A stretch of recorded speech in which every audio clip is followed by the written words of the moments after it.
Hey, it's me, the mouth of the South, Jimmy Hart. Hey, check out my new tag team, baby, Monty and the Pharaoh. Hey, Jimmy, don't forget to tell them about Long Island's #1 pro wrestling broadcast. Well, you know what, I would, but you already did it. It's Monty and the Pharaoh. The Monty and Pharaoh Show. Monty and Pharaoh, bro. Monty and the Pharaoh. The Monty and the Pharaoh. You've got the future Hall of Famer, that rocker, Marty Jannetty, MJ in the house, and I'm sitting here with two more future Hall of Famers, Monty and the Pharaoh. We're doing that stuff and we gonna rock it. Monty and the Pharaoh. It's Monty and the Pharaoh. Monty and the Pharaoh. Monty and the Pharaoh. Monty and the Pharaoh. Monty and the Pharaoh. And Monty and the Pharaoh. Oh, is it Monty and the Pharaoh? Monty and the Pharaoh. Monty and the Pharaoh. Hey, cut music. When you want the best in professional wrestling, Long Island, there's only one place you're going to get it, right here. Monty and the Pharaoh. Now, that's not just the coolest, and that's not just the best.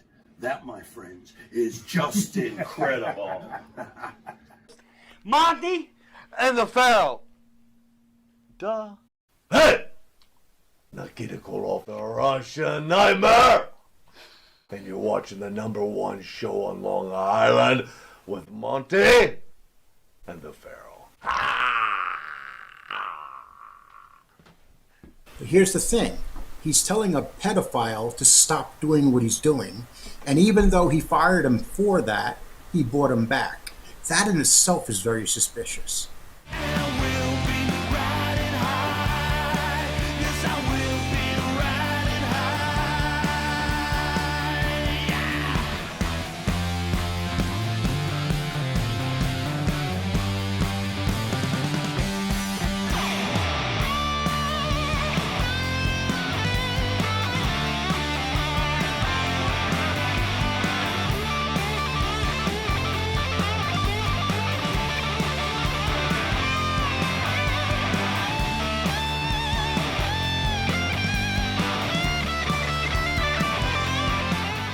All right, welcome back to Long Island's #1 pro wrestling broadcast, Monty and the Pharaoh, seen only here out of Indie Music TV. Well, let's introduce our special guest, Mr. Lee Cole. Lee, how are you, buddy? I'm doing well, thank you. Lee Cole, if I can briefly give a summary of why our guest is here today. Tom Cole, Lee's brother, worked as a ring boy for WWE, then of course known as WWF Titan Sports, and accused employees Terry Garvin and ring announcer Mel Phillips of misconduct. Cole stated in multiple interviews that he rejected the sexual advances of the Garvin, Terry Doyle, who was fired by the company following the Ring Boy scandal. In a 1999 WrestlingPerspective.com interview, Cole recalled Garvin offering him a WWE warehouse job when he was 19. He claimed that Garvin drove him to his home, where he claimed his wife and kids would be. Upon arrival, Garvin claimed to have forgotten that his family was in Florida. Cole alleged that Garvin played a pornographic video and offered to perform oral sex on him. Cole said he rejected Garvin's offer and spent the night sleeping in a van during a snowstorm. The next morning, Garvin dropped him off at the warehouse, and then former WWE announcer Mel Phillips Jr. informed him later that day that Garvin no longer wanted him to work at the warehouse. Garvin, who resigned from the WWF following multiple sexual misconduct accusations, died on August 17th, 1998 at age 61. Lee, I understand that this is a very small recap of the situation. Can you help us fill in some blanks, please? Yes. When Tom was 16, he originally left the WWF. He was just a kid at that time. He left the WWF because Terry Garvin came on to him at that time.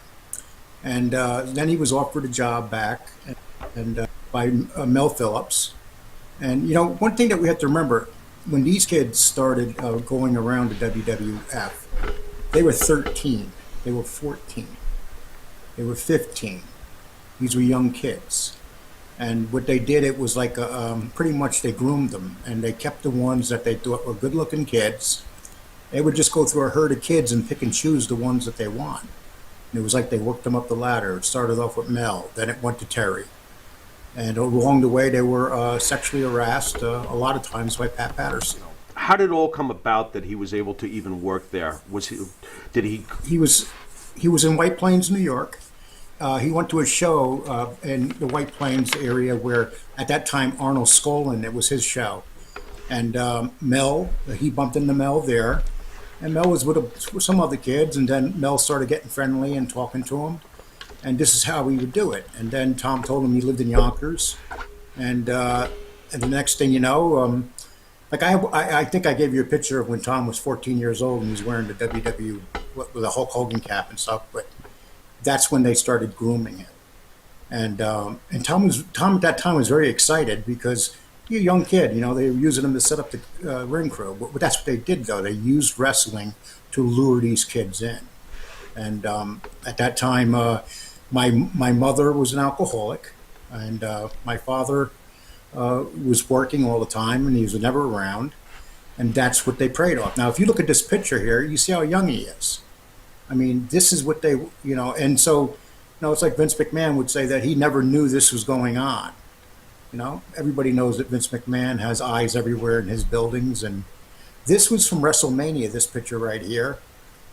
During the settlement negotiation, that's my ex-wife and my son with Ray Combs and Vince McMahon. They gave us backstage passes, front row seats to WrestleMania.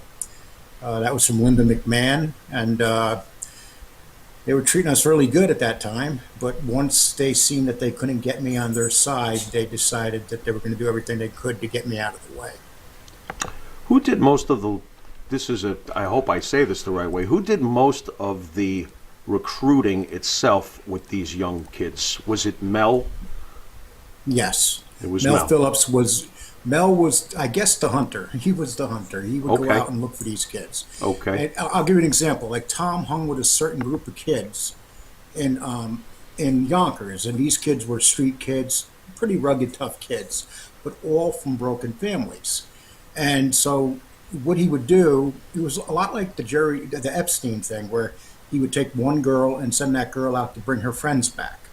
Mel would do the same thing. He would say to Tom, well, why don't you bring some friends here? And then, that's pretty much how they would, go through these kids. But a lot of these kids were real smart, and they would say to Tom, this guy's creepy, dude. I'm out of here. Okay. And your brother, he didn't say that. Was it because he wanted to be a professional wrestler, or he was just why was he different than the others? Because, back then he called himself Tommy 14 Karat Golden. That was his name. And he used to love announcing, pretending he was a ring announcer. His dream was always to be a ring announcer. And he was just living for that dream. And, you got to remember, at this time, this kid was literally homeless. He spent 3 months sleeping in his girlfriend's closet without the parents knowing. I mean, that was Tom. Where were you staying at that time? You did say that the family was broken, so Tom was, yes. Sounds like Tom was floating, just trying to find an identity, and the company seemed to be giving him somewhat of an identity in his life. Where were you during this? I was, at that time, I was in New York City. I was married.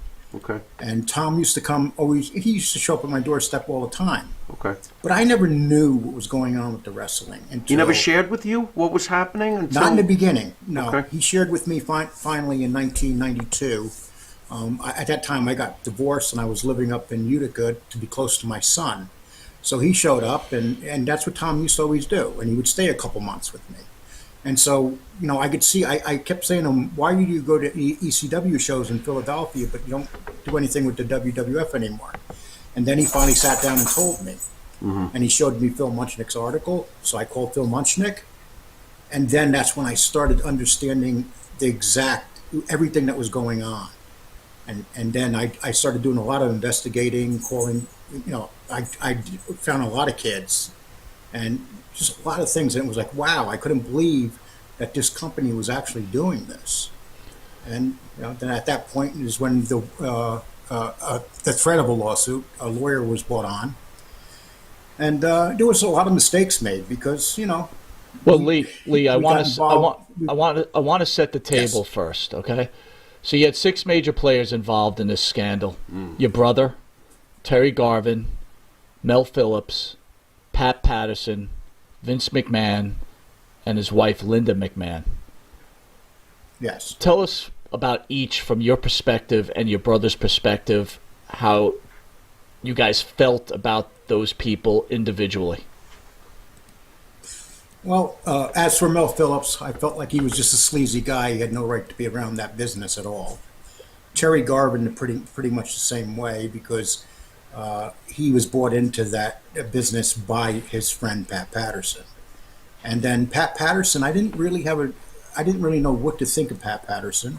I knew he was gay, and that didn't really mean anything to me. It was the sexual harassment that employees continuously faced under Pat Patterson. And then I met Vince McMahon for 2 days. And the first day I met Vince McMahon, I went into his office. We started talking. What they did is they split me and Tom up. Tom went with Linda, with Vince. And Vince pretty much took me to the side, and then we just kept talking. That night, they took us out for dinner. And I drove with Vince, and Tom drove with Linda. They played the game of splitting us up and seeing what they could do. They didn't know I was involved in this until the lawsuit was negotiated, until the settlement was negotiated. They purposely kept me out of my lawyer purposely kept me out of the negotiations. And we later found out that he was talking to Jerry McDivitt without telling us and coming to some type of conclusion with Jerry McDivitt. They would leave Tom in the room alone with Vince McMahon during negotiations, his own lawyer, which is unheard of. And then on top of that, when the lawsuit, when they settled, when Tom went back to the WWE, they had him signing a bunch of paperwork, and never once did they say to him, "Do you want your lawyer here?" The lawyer just literally disappeared out of the scene, and Tom was in the room with Linda McMahon, Vince McMahon at the time, and Jerry McDivitt. And here you got this street kid with 3 people like that. How old is Tom at this point? Lee, how old is Tom at this point? About 20 years old. About 20 years old. I know you feel that, yes. I've heard you say, and I understand, that you feel that Vince knew all along. Do you feel Linda knew all along? Absolutely. Okay. Yes. Okay. Being on that floor and seeing how that company operates and being within, there's a lot of wrestlers that never get inside on that floor with those people. Mm-hmm. For 2 days I was up there. Mm-hmm. And to see how they operate up there and how they do things, there's no way that Vince and Linda McMahon did not know what was going on in their company. You have to remember, Vince McMahon admitted to Phil Munchnick that he fired Mel Phillips because he knew Mel Phillips had a problem with the boys. And then a few months later, he hired him back, and he told him stop with the boys. But here's the thing. He's telling a pedophile to stop doing what he's doing. And even though he fired him for that, he brought him back. That in itself is very suspicious. You're in your brother's life now. You're involved in this situation. Yes. What did he share with you? What did he tell you to kind of stay away? Did he tell you he still wanted to work there? Like, what was he telling you? No, absolutely no. Him going back to work was a shock, because the day of the negotiations, when they went to the building, when they met, Vince McMahon came in on a Sunday morning and snuck into Manhattan and met with the lawyer. And at that time when they met, they basically they were arguing with Tom, and Tom's lawyer gave him a big figure, and Vince McMahon said, "If you back me in the corner, I'll fight you like an alley cat." And then Tom just jumped up and said, "Stop, I don't want," he looked at Vince and said, "I just want my job back." And at that point, Vince said, "Okay, I'll give you your job back."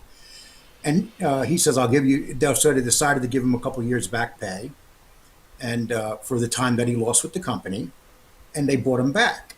But, when they brought him back, there was they all of a sudden started changing everything with Tom. They signed a contract with Tom with no lawyer in the room, where they told Tom he had to go back to school and he had to pass school or they could fire him. So they added this new thing into the negotiations that was never there in the first place.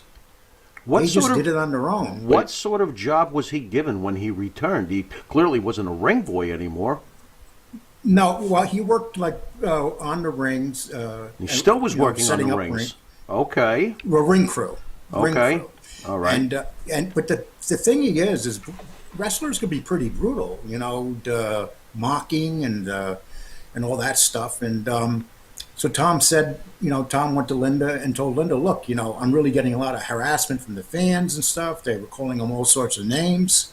So he went through a lot at that point, and then he decided that he'd go to Linda, and then Linda says, how about if we put you back in school? And then Tom said, okay, I'll go back to school. But all of a sudden, and I have these contracts too, and I see them. They're unbelievable. So they say to him, if you can go back to school, they're telling a street kid that's been out of school since he's been 13 years old, that if you go back to school, get your high school diploma and go to college, we'll hire you back. We'll bring you back into the company. So Tom says Tom didn't want to do this, but he was kind of pushed in the corner. And then at that moment, what they did is they had Tom sign this ridiculous contract that said if you fail any of your classes or don't show up for your classes, we could fire you. And not only that, they were in constant contact with the school. His employer was in contact with the school. I have these letters from the professors and stuff having regular conversations with Linda McMahon. And this was all Linda McMahon at this point. But so you don't, Lee, you don't think that's a case of they know he's a troubled teen or now a troubled young adult and they're trying to help him with his life, but they want to hold him accountable? No. And the reason why, because none of this was negotiated without a lawyer. Everything that they did without a lawyer. Tom's lawyer, this Alan, I don't want to say his last name, should have been in the room, should have been going over these contracts. They kept putting contracts in front of Tom and kept having him sign all sorts of things. And Tom said to Linda, look, I'll sweep your floors here. I'll mop he goes, I just want to work. I don't want to go to school. I want to work. This is what I want to do. I'll do anything you said. And Linda goes, no, we can't put you in the building working. No, we can't do this. They wouldn't even put him in the warehouse. There was lots of places, as anybody that knows of WWE, there's lots of places you could work and be away from the fans. And Tom asked for that job. Everybody would say, well, they were trying to put him to school and help him. Okay, sure. But why did they sign these contracts, always sign all these contracts, knowing that Tom had a lawyer, knowing that they shouldn't have been doing it this way, and just negotiating everything with Tom? I mean, it was a sleeve, and they just wanted to get him out of the company legally. Lee, and they wanted Pat Patterson back. Well, Lee, part of my problem that I'm having, and obviously you have a lawyer, Tom's got a lawyer. What about child labor, right? You said Tom was working for them at 13 years old, right? Yes, that's got to be illegal labor. So it's a violation. What they were doing is they were taking kids across state lines for the purpose of for sex. How are which they is a paying violation them? of How are they paying these kids when they were 13? under the table, okay. Under the all table. right. Just want to make sure that's established here. Okay. Yep. Very good. Yes. So, and here's the thing: Vince McMahon admitted that these boys were working and helping set up the ring, but no one ever said to Vince McMahon, "Well, let me see your payroll. Why do you have 13, 14-year-old kids working for you?" And on top of that, they were taking these kids across state lines, which is totally illegal. Lee, I got to ask you because it's burning at me. I have to ask you this: what as traumatic? It's obvious, especially by your recent statements after your brother passed. Unfortunately, it's obviously this was very traumatic to him. Why on earth did he go back? And how did you feel when he went back? Were you pissed off? Were you confused? Yeah. Well, he came during negotiations. We had another lawyer. And that lawyer came back with, and this lawyer was a good lawyer, but he could not represent us because his son had some type of contracts with Hasbro Toys. So there was a conflict of interest. So he had to stay in the background. He couldn't even show his face. He came in the room right after negotiations, and he said to me, he goes, your brother just f***ed up. He just made a deal to go back to work. And then I was really mad at Tom, and I was saying, what the hell did you do? Then Tom came up to me and gave me a hug and and then he said to me, Lee, I just want to go back to work. I want my job back. But he wanted to go back there, not go work anywhere. He wanted to go back there. He wanted to work for the WWE because he loved it. And he was under the assumption that the men that gave him harassment were all gone. That was the assumption. He was not going to go back and have to face these men. You know what it was? He was living in a fantasy world. Yeah. You know, I love Yeah. my brother, but Yes. that's what he was. Yeah. And they Understood. used wrestling. They used wrestling as a tool. And one thing you got to understand: when I say they could have kept Tom there, and Tom would have been a great worker. After Tom left that company, he became a bodyguard for billionaires. He became a very successful man. He had almost $1 million house in Hopewell Junction. He had a very good job, making $100,000 a year, and he made something of his life. And they did not give him the opportunity to do what he did after he left there. And every time that something was coming up for Linda McMahon, like she was running for the Senate and stuff, their lawyer, who's the biggest sleazebag in the world, and I despise, and I wish he would sue me. His name is Jerry McDivitt. As a matter of fact, I'm daring him to. I'm calling your names, Jerry. I'm saying you're a dirtbag and a sleazebag. You are the reason he's as bad as the McMahons. So he's the house lawyer. This guy's a phenomenal lawyer from what I hear. He's just a sleazebag. And so what he did is every time something came up for Linda McMahon, like running for the Senate, he would contact Tom with an email, say, "Hello, Tom, how you doing?" And then what he did is he pretended he was Tom's friend. And now Tom has died. He's been dead for 10 days now. Do you think that Jerry McDivitt or the WWE ever released a statement saying we're sorry to hear about Tom dying or anything? Nothing. Absolutely nothing. And Jerry McDivitt said, "This guy is my friend, and we talk about our kids and everything now." When he left the WWE, why the hell didn't they just leave him alone and never talk to him again? And why was their lawyer friending him? Because they wanted to keep in touch with him. I have emails showing that Linda McMahon contacting my brother just a couple years ago when a story was coming out, and she was afraid it was about to come out because she was up for nomination going into the Trump cabinet. So she's contacting my brother, saying, "How you doing?" You know, and then Jerry McDivitt would contact him. So it was like they would literally keep it in contact. You got billionaires contacting my brother. You know, just leave him alone. Let everything go its way. Everything's done. But they never let him walk away because they always knew that he was the one person that can destroy that company. And Tom never came out and just sat down, and he had many, many opportunities. You know, I did a story with the Washington Post. The day before the story was supposed to come out, they squashed the story. We did a story with NBC, and the week before, it was with Tom Brokaw. And the week the story was supposed to come out, Vince McMahon had a friend named Dick Ebersol that stopped the story. You know, and this is what they always done. You know, it's been a constant thing. They know how to stop stories. Did he ever share with you just how deeply these things were bothering him, the shadow of what had happened all those years ago?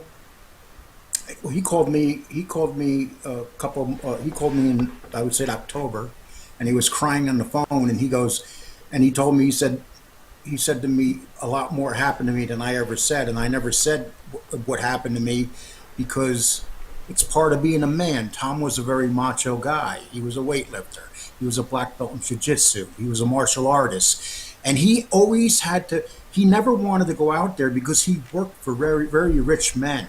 And he was afraid if the stories came out when he was working for these people, that he would lose his job. So wait, Lee, And are you trying to say that the story of Tom being harassed is well beyond that, and there was more sexual abuse than he led on to be all those years ago? yes, absolutely.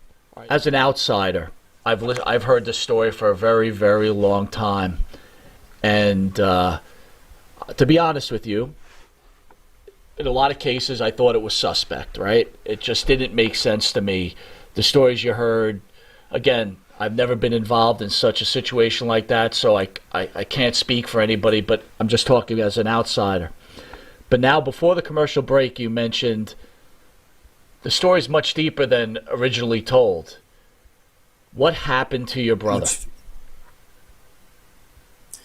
Well, you know, he took that to his grave.